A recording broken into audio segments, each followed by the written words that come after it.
Jemimah Rodrigues, the ultimate comeback kid who's redefining resilience in cricket. Imagine a cricketer who bends like a willow in the wind, adapting to every twist and turn thrown her way, yet standing tall as a fighter who refuses to break. That's Jemimah Rodrigues in a nutshell.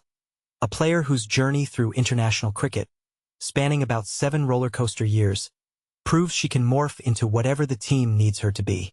If you're new to cricket, think of her as a versatile athlete who steps up in ways that make the game exciting and unpredictable, always ready to tackle challenges head-on. She starts off just like many pros, filling in for seasoned veterans as careers kick off. As time progresses, she steps in as a replacement, evolving to bat in unfamiliar positions within the national squad. And yes, she can be overlooked, sidelined, and then called back when a new World Cup cycle begins. Picture her taking charge as acting captain during breaks for the main leaders, or finishing an over when a teammate gets hurt. She's even endured being the fall guy without batting an eyelid. How does she pull this off? Because, at her core, she's a relentless fighter. But here's where it gets controversial. Let's dive into the tough calls that tested her mettle. During India's home World Cup in Vizag, where internal missteps led to narrow losses in 2 close matches, Jemimah became the unintended casualty of a tough choice between bolstering batting depth or bowling strength.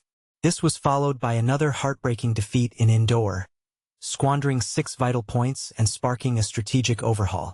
Facing the decisive game against New Zealand for the last semi-final berth, India shifted gears from reactive plays to bold, proactive moves.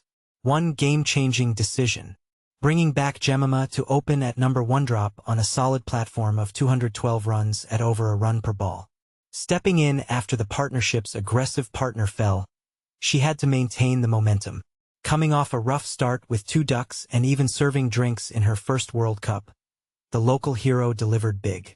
She took a careful approach with 6 balls for 3 singles to settle in, and once the boundaries began, she was unstoppable.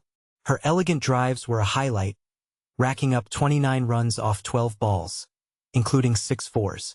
Yet, she expertly navigated the field against spinners with her signature sweeps and reverse sweeps.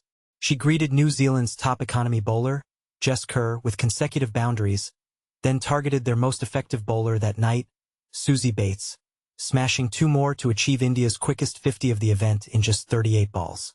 Her full arsenal shone in the 46th over.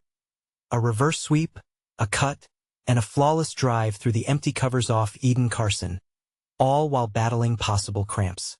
With just 1 over left after a nearly 100-minute rain delay, she stayed true to her aggressive style, lofting Rosemary Mare straight down the ground to keep the runs flowing. She plundered 51 runs off 37 balls from spinners at a blistering 137.83 strike rate, and 25 off 18 from pacers at 138.88. Numbers that show her dominance in all conditions. And this is the part most people miss. It was only her 4th innings at number 3, a spot she was once seen as the natural successor to Mithali Raj in ODIs, thanks to their similar busy, drop-and-run style ideal for middle overs. Starting from an opening role in domestic cricket, she brilliantly adjusted to batting at number 5 in the ICC Women's ODI Championship. Since 2024, her death overs strike rate of 155.39 ranks her among the top 4 globally out of 36 batters who faced at least 15 overs there. Her total of 331 runs in 14 innings trails only Richa Ghosh's 350 at 163.55, proving she's as crucial as India's designated finisher in the closing stages. Fast forward to Thursday. She arrived just before the slog overs, when India were crawling at 6.36 runs per over. Jemimah smashed 76 off the 128 runs India added, lifting their overall rate to 6.94. During her time at the crease, the team hit 8.2, an intensity sorely lacking in the previous 2 games, like Richa Ghosh's spectacular innings against South Africa. Against Australia, a strong opening stand over 150 was matched by quick contributions, but the lack of a late surge capped them at a disappointing 330 in Vizag's batting-friendly conditions. Chasing England's 288 in Indore with 1 less batter, they stalled at 234 for 3 after 41 overs despite cruising earlier, with no lower-order push. Jemimah's return on a familiar pitch in Navi Mumbai was all about redemption. For the team and herself.